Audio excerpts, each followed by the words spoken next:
거룩하신 하나님 아버지, 저희들을 사랑하시며 귀한 은혜로 붙들어 주신 것을 감사합니다. 오늘 이 자리까지 인도하시는 주님을 찬양합니다.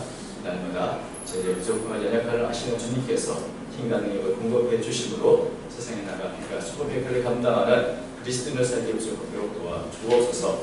오늘도 귀한 찬양을 통해 영광 돌리는 새로운 찬양을 기억해 주시며 그 크신 은총으로 함께해 주시고 모든 헌신에 귀한 은혜로 갚아 주옵소서. 또 이 시간도 부족한 점이 있었사오니 홀로 두시면 아무 유익이 없습니다. 주께서 사용하여 주옵소서. 예수님의 이름으로 기도하옵나이다. 아멘. 요즘에 양재천에 산책을 자주 나가는데 양재천에 다리를 건너다 보면 그 밑에 잉어떼가 이렇게 있습니다. 큰 잉어들이 이렇게 많이 모여있는데 다리를 건너면 그 잉어들이 다 모여듭니다. 그러면 행인들이 그 광경도 보고 또 때로는 어디도 던져주고 이렇게 그러다 보니까 또 사람이 지나면 또 뭐 먹을 거 주나 해서 또 몰려들고 이번에 이제 비가 많이 와서 물이 많이 불었습니다. 양재천 다리를 건너가는데 보니까 저는 이때까지는 그냥 다리 밑에 잉어들이 있구나 이렇게 생각을 했는데 자세히 잉어들을 보니까 잉어들이 물이 불어서 거센 이 물결을 그 물결에 떠내려가지 않으려고 계속해서 쉬지 않고 움직이면서 그 자리를 지키고 있는 거였더라고요.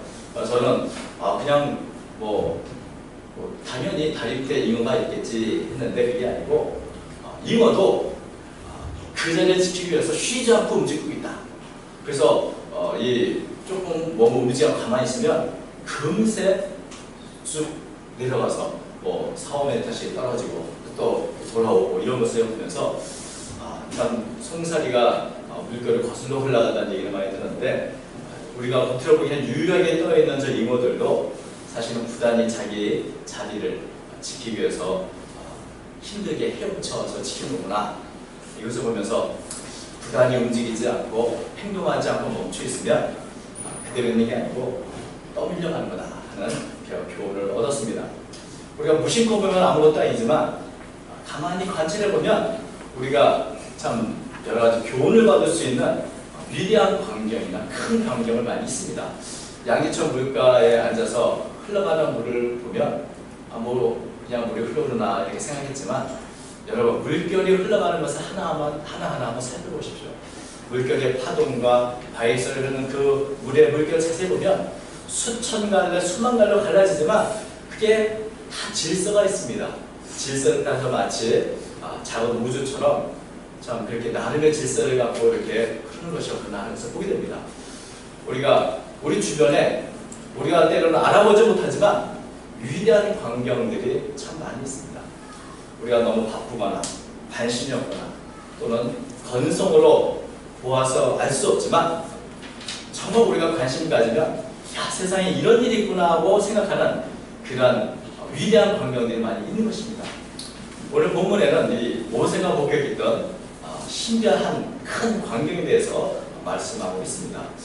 잘 아는 것처럼 모세는 이집트 공주의 아들로 40년을 가장 좋은 교육을 받으며 자라났습니다.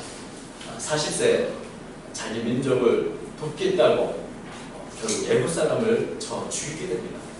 살인자인 모세는 바로 왕의 눈을 피해서 미디안 왕에 도망쳐서 40년을 무명의 목자로 양을 치며 지냈습니다. 그런데 그것도 자기 양이 아니고 장인의 양들을 지냈습니다. 모세에게는 정말 아무것도 없는 빈털터리로 철저하게 비천한 모습으로 이 광야 40년을 보냈던 것입니다. 목자로서 모세가 내는 날마다 양떼를 위해서 목초지를 따라 가는 것이죠. 어느 날 오늘 본문처럼 양떼를 광야 서쪽 끝으로 인도해서 목초지를 찾아갔습니다. 1절 말씀 한번 보면 모세가 그의 장인 미디안 제사장 이드로의 양떼를 치더니 그때를 광야 서쪽으로 인도하여 하나님의 산 호렙에 이르매. 우리나라 성경에는 광야 서쪽이라고 이게 번역이 됐지만 서쪽이라는 단어가 방향을 이야기하는 단어가 아니고 끝이나 뒤를 의미하는 단어입니다. 그래서 공동번역에서는 이것을 양떼를 이끌고 광야를 지나서 호렙산들이 이렇다 이렇게 기록했는데 지금 이 호렙산은 광야의 서쪽 끝에 위치하고 있습니다. 그러니까 양떼들에게 좋은 목초지 풀을 주기 위해서 광야를 가로질러서 그 서쪽 끝까지 가서 양떼를 먹이고 있는 것입니다. 모세는 40년 동안 광야에서 목자로서 지내는데 광야의 지리에 대해서는 아마 모세가 굉장히 익숙하게 계십니다. 어디에 무엇이 있는지, 또 이럴 때는 어느 곳에 가야 양떼가 먹을 수 있는 물과 또 목초지가 있는지라고 잘 알고 있을 것입니다.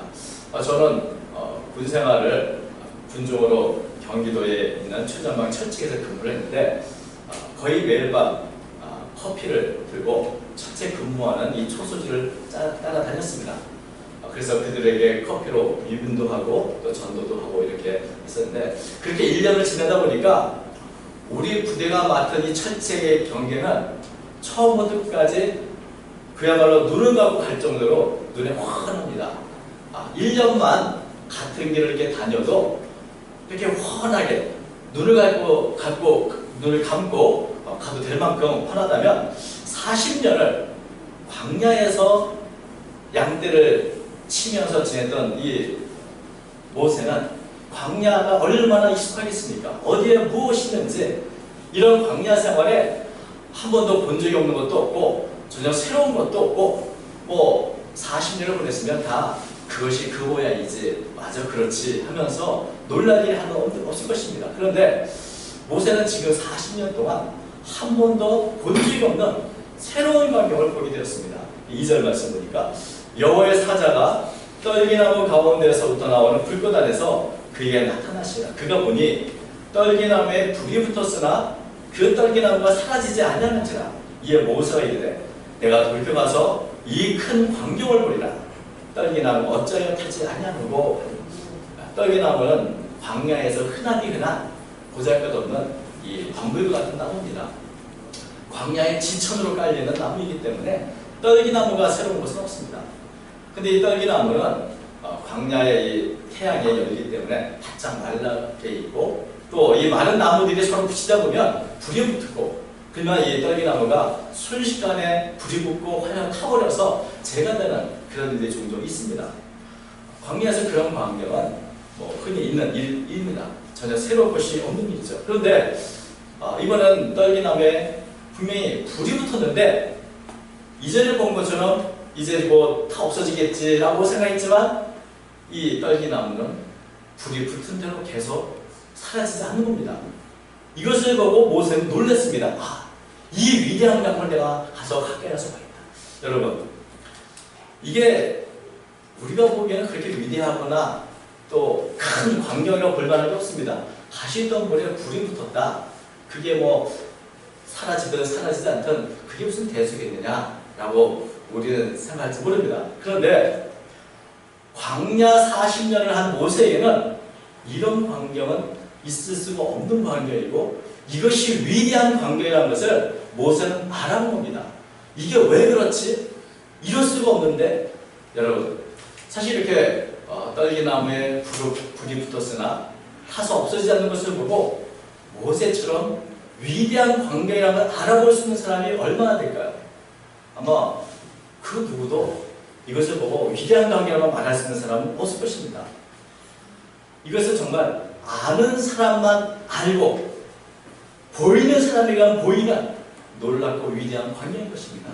다른 사람들은 봐도 이게 위대한 건지 이게 새로운 건지 신기한 건지 알지도 못하는 그 광경을 모세는 알아본 것입니다. 만약에 모세가 40년 동안 광야 생활을 하지 않았다면 이 광경이 그렇게 놀랍고 위대한 광경이라고 깨닫지 못했을 것입니다. 만약 모세가 애굽에서 생활하고 있었다면 애굽의 왕자로 여전히 있었다면 이 광경을 봤을 때 참 위대한 광경이라고 과연 말했겠습니까?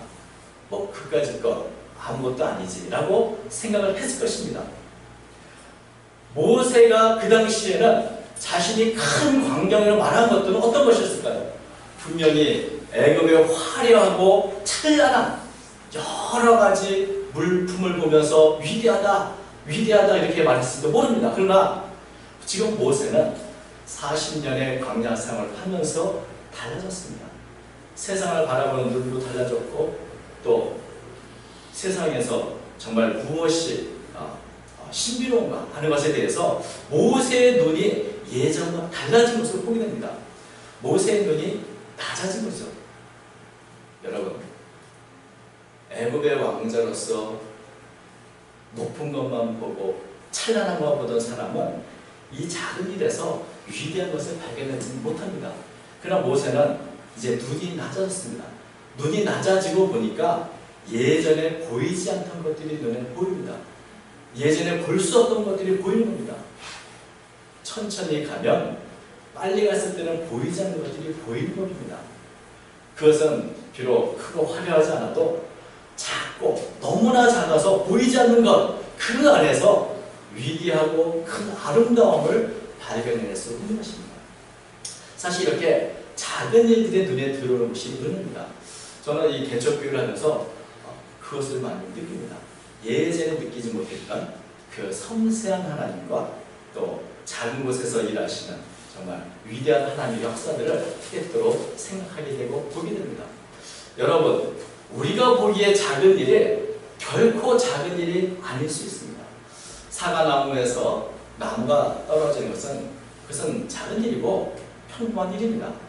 그러나 사과나무에 앉아서 이 작고 평범한 일을 보면서 존 뉴턴은 왜 사과나무가 늘 항상 지구 중심에서 수직으로 떨어질까? 이것을 생각하다가 위대한 만류 인력을 발견했습니다.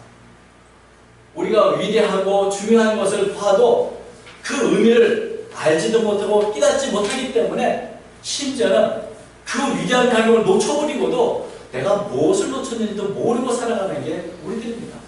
너무나 바쁘고 너무나 시끄러운 세상 사이에 또 너무나 자극적인 것에만 둘러싸인 우리의 생활 속에서 우리는 하나님이 보여주시는 작은 사인들을 깨닫지도 못하고 보기는 보아도 알지 못하고 살아갈 때가 많은 것입니다. 그래서 우리가 때때로 조용하고 천천히 모든 것을 내려놓고 조용한 시간을 가질 필요가 있는 것입니다. 광야의 생활이 우리들에게도 필요한 것입니다. 때때로 하나님께서 우리에게 광야의 시간을 주시고 또 모세에게 40년의 긴 기간을 광야에서 보내게 하신 것은 모세의 시각을 바꾸고 생각을 바꾸기 위함인 것입니다. 하나님의 위대한 일은 우리가 생각하는 것처럼 화려하고 찬란한 곳에 있는 것이 아니고 가장 작은 곳에서 역사하는 법입니다. 그것을 누가 알아보겠습니까? 내 마음이 낮아지고 내 마음이 겸손해지고 내가 천천히 하나님이 만드신 모든 것들을 가만히 살펴볼 때야 비로소 깨닫게 되는 것입니다. 떨기나무가 불에 타지 않는 이 모습, 이것은 사실 하나님이 함께 하시는 특별한 기적입니다. 하나님은 보잘것없는 이 떨기나무와 함께 하셨을 때 이 떨기나무조차 불에 타지만 그 싱싱한 생명을 나타내는 그런 모습으로 있었던 것입니다. 모세는 그러기에 이것은 정말 이 큰 광경이다 라고 그것을 깨닫게 되었던 것입니다. 그러나 하나님이 하시는 이 위대한 기적을 누가 알아봅니까? 그것은 보이는 자에게만 보이는 하나님의 역사인 것입니다. 모세는 이것을 알아보았고 그 불타는 떨기나무가 왜 그런가, 그것이 왜 없어지지 않는가, 그 생명이 어디서 왔는가, 그것을 보기 위해 그곳으로 가까이 갔습니다. 사실 이것도 그렇게 중요한 일은 아닙니다. 떨기나무가 불에 탔으나 없어지지 않는 것이나 또 80먹은 나이 많은 목자가 그 작고 보잘것없는 일을 크다고 생각하고 쫓아가 보려하는 일이나 이것은 사실 그렇게 중요한 일 같이 보이지 않습니다. 그러나 여러분, 바로 이 사건이 모세의 생애를 손길을 바꿔 놓았을 뿐만 아니라 그러나 이스라엘 민족의 운명을 바꿔놓는 역사적인 큰 사건이 되는 것입니다. 여기 떨기나무에서 모세가 하나님과 만남으로 해서 모세의 삶이 변해됐을 뿐만 아니라 이스라엘의 위대한 출애굽의 역사가 시작이 되어지게 되는 것입니다.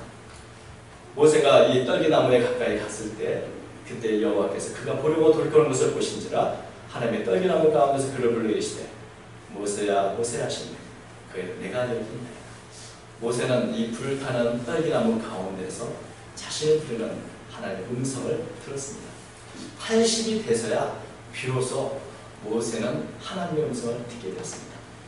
우리가 생각하기에는 좀 일찍 하나님께서 모세를 불렀으면 좋지 않겠나 생각하지만 여러분, 혈기 많고 재능 많고 능력 많은 이 모세가 눈이 낮아지고 겸손해지고 떨기나무에 불이 붙는 것 하나에도 관심을 가질 만큼 이렇게 온유하고 낮은 사람이 되기까지 40년의 시간이 필요했던 것입니다. 그리고 비로소 이런 훈련을 통해 하나님이 하시는 역사를 놀라운 광경으로 바라볼 수 있었던 모세에게 하나님은 불러주셨습니다. 모세야 모세야. 여러분, 하나님의 부르심에는 후회도 없고 하나님의 부르심에는 너무 늦은 것도 너무 빠른 것도 없습니다. 하나님의 교육과 섭리 가운데 가장 정확한 시간에 가장 좋은 방법으로 하나님의 사람을 부르시는 것입니다. 하나님께서는 다가오는 모세에게 이렇게 말씀하십니다. 하나님이 이르시되 이리로 가까이 오지 말라. 네가 선 곳은 거룩한 땅이니 네 발에서 신을 벗으라. 모세를 부르신 하나님께서 모세에게 가장 먼저 명령한 것은 모세에게 신을 벗으라는 것이었습니다. 거룩한 하나님께 나아가기 위해서, 거룩한 하나님의 위대한 일을 하기 위해서 가장 먼저 해야 될 일은 무엇인가? 우리의 발에서 신을 벗는 것이라고 말씀하신 것입니다. 신을 벗고 맨발로 하나님 앞에 서는 것, 이것은 내가 얼마나 낮고 천한 존재인가를 하나님 앞에 겸손히 고백하는 모습이랍니다. 그리고 또 한편 먼지 투성이와 더러운 신을 벗는 이것은 죄를 벗어버리고 깨끗한 모습으로 거룩한 하나님 앞에 서는 것을 또한 의미하기도 합니다. 여러분, 하나님의 위대한 일을 하려는 자는 누구든지 자신의 발에서 신을 벗어야 합니다. 누구든지 죄를 가지고는 거룩한 하나님 만날 수도 없고 그 하나님의 일을 행할 수도 없기 때문이었습니다.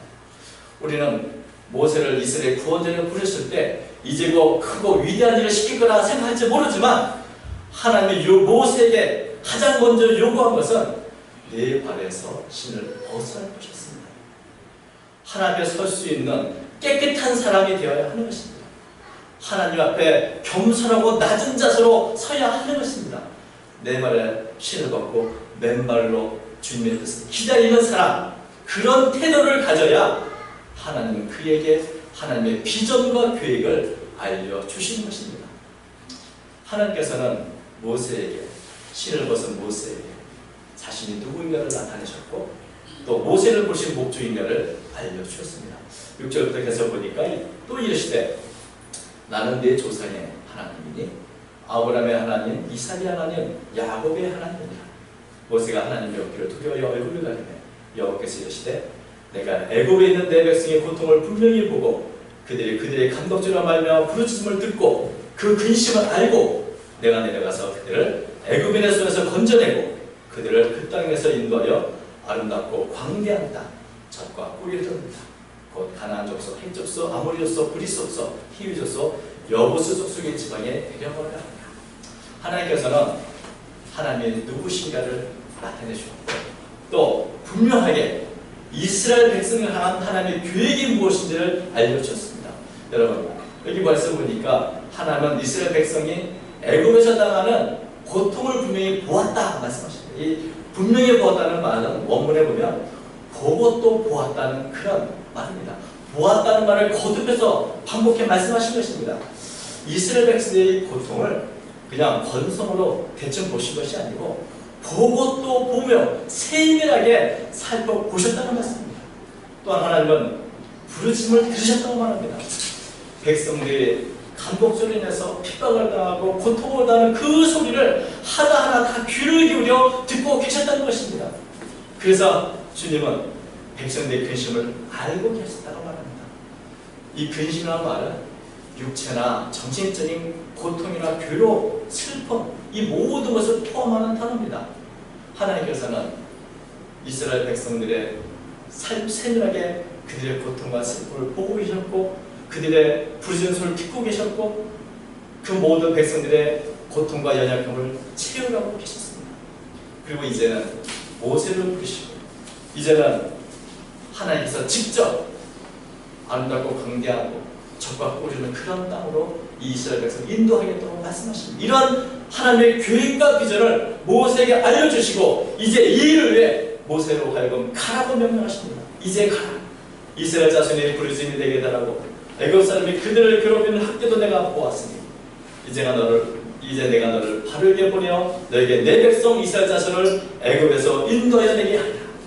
저는 이 말씀을 보면 모세가 드디어 모세가 되는구나 하는 것을 느낍니다. 사실 여태까지 광야 40년의 세월은 모세는 마치 잃어버린 열쇠와 같은 그런 삶을 살았습니다. 광야 40년 동안 내가 어떻게 살아야 하는지 무엇을 위해 살아야 되는지 그 제대로 알지 못하고 살았습니다. 여러분 길가에 혹시 자동차 키가 하나 떨어져 있다면 그 자동차 키가 참 아무도 쓸데가 없습니다. 그것이 아무리 좋고 멋있는 자동차의 키를 할지라도 자기 자리를 찾지 못한 이 열쇠는 아무에게도 의미가 없는 것입니다. 모세는 바로 그런 삶을 살았다가 이 떨기나무 가운데서 자신이 해야 할 일이 무엇인지 내가 어디에 쓰이는 열쇠인지를 발견하게 된 겁니다. 여러분 모세는 출애굽을 여는 열쇠였던 것입니다. 이제 하나님을 만남으로 해서 자신의 사명을 깨닫고 인생의 의미를 깨닫게 된 것입니다. 비록 나이는 80이지만 인생의 의미를 깨닫고 알고 그때 살아가는 데는 나이가 중요한 것이 아닙니다. 공자께서는 아침에 돌을 기다리면 저녁에 죽어도 좋다는 그런 말을 하겠는데 인생의 내 의미, 사는 의미가 무엇인지를 정말 바르게 깨닫고 사용될 수 있다면 그것은 시간의 문제가 아니고 내가 얼마나 정말 내 가치 있는 삶을 살아가는 문제인 것입니다. 여러분 불에 타지 않은 떨기나무 그것은 너무나 작은 사건이지만 이제 앞으로 모세가 40년 동안 출애굽을 해가며 얼마나 수많은 하나님의 놀라운 기적을 봅니까? 그 놀라운 광경의 첫 시작이 바로 이 가시나무 딸기에 불에 타나 사라지지 않는 이 나무였던 것입니다. 이 작은 역사의 시작을 모세는 시작할 수 있었던 것입니다. 작은 사건이 역사적인 위대한 사건이 되는 경우는 많이 있습니다. 모세가 호렙산에서 불타는 떨기나무를 만난 그곳에서 하나님을 만난 사건도 그 중에 하나인 것입니다. 드디어 모세는 자기가 어디에 쓰이는 열쇠인지를 알게 되었고 이제 앞으로 정말 모세가 모세로서 자기의 위치와 가치를 발휘하는 시간을 보내게 되는 것입니다. 여러분 오늘 우리들은 어디에 사용되기 위한 열쇠입니다. 여전히 우리가 어느 곳에 무엇을 해야 하는지 나의 인생의 의미를 모른다면 먼저 멈춰 주십시오. 하나님을 만나십시오. 나를 창조하신 하나님께서 나를 어디에 쓰시는지 그 계획과 비전을 내게 알려주시기까지 우리 주변을 자세히 살펴보시고 또 무엇보다도 성경을 많이 읽으십시오. 여러분 이 성경 자체가 불타고 있으나 사라지지 않는 하나의 떨기나무 같은 것입니다. 이곳을 우리가 정말 가만히 살펴보면 마음을 내려놓고 겸손한 마음으로 조용히 말씀을 읽을 때 내게 나를 부르시는 그 하나님의 음성을 들을 수 있게 되는 것입니다. 우리가 건성으로 성경을 읽고 건성으로 기도를 하면 아무리 많은 시간을 보내도 우리는 깨달을 수 없지만 우리가 한 구절 한 구절 진리를 찾듯 진실한 마음으로 읽고 또한 기도를 한마디 한마디 하나님을 바라보며 진실한 기도를 할 때 우리는 비록 작지만 이 위대한 사건을 경험하게 되는 것입니다. 여러분 하나님은 여전히 우리 가운데서 떨기나무가 불에 타지만 사라지지 않을 것 같은 작은 하나님의 역사들을 수많이 베풀고 계십니다. 그러나 그것을 우리가 보지 못하는 까닭은 무엇이겠습니까? 그 하나님의 임재를 느끼지 못하고 그 하나님의 기적을 바라보지 못하는 것은 보기는 봐도 깨닫지 못하는 것은 우리의 눈과 귀가 막혔기 때문에 그렇습니다. 세상적인 시끄러운 것에 마음에 쏠려있고 마음이 분주하고 내 생각과 내 계획이 너무 많아서 하나님의 음성을 듣지 못하는 것입니다. 여러분, 우리가 우리의 마음을 내려놓고 조용한 시간들을 많이 가지시기 바랍니다. 성경을 읽으십시오. 조용히 모든 것을 내려놓고 가만히 성경을 묵상할 때 세미하게 부르시는 주님의 음성을 우리도 들을 수 있게 될 것입니다. 우리의 주변을 살펴보십시오. 언제나 하나님의 충만한 역사가 우리 가운데 있습니다. 우리가 볼 수 있는 눈만 있다면 공중에 나는 새를 보아도 들의 백합화를 보아도 다리 밑에 잉어를 보아도 지나가는 물결만 보아도 하나님의 위대한 역사를 바라볼 수 있는 것입니다. 모세의 고백, 이 큰 광경을 내가 보리라. 여러분, 성경 안에서 우리 주변에서 이 놀라운 광경을 볼 수 있는 저와 여러분이 되길 바랍니다. 그리고 이번 한 주간 이 큰 광경을 바라보며 하나님의 음성을 듣는, 그래서 우리의 삶에서 새롭게 우리의 삶의 의미를 깨닫는 그런 복된 한 주간 되시기를 주의 이름으로 축원드립니다. 기도하겠습니다. 거룩하신 하나님 아버지, 우리의 눈을 열게 하시고 우리의 귀를 열게 해 주시어서 하나님의 행하시는 역사를 바라보게 해 주옵소서. 떨기나무 가운데서 모세를 부르신 하나님, 오늘도 우리의 주변과 말씀을 통해서 우리가 말씀을 불러주시고 말씀하여 주시고 우리를 향한 주님의 뜻과 계획을 알려주시옵소서. 그야말로 하루하루 의미 있고 가치 있는 삶을 살아가는 모든 사랑하는 성도의 삶이 되도록 축복해 주옵소서. 이번 한 주간 우리의 마음을 내려놓고 조용한 광야의 시간을 보내게 하시며 주의 뜻을 분별하며 하루하루 더욱 아름답게 쓰임받도록 도와주옵소서. 함께 하시기 원하며 모든 것을 살아계신 예수님의 이름으로 간절히 기도합니다. 아멘.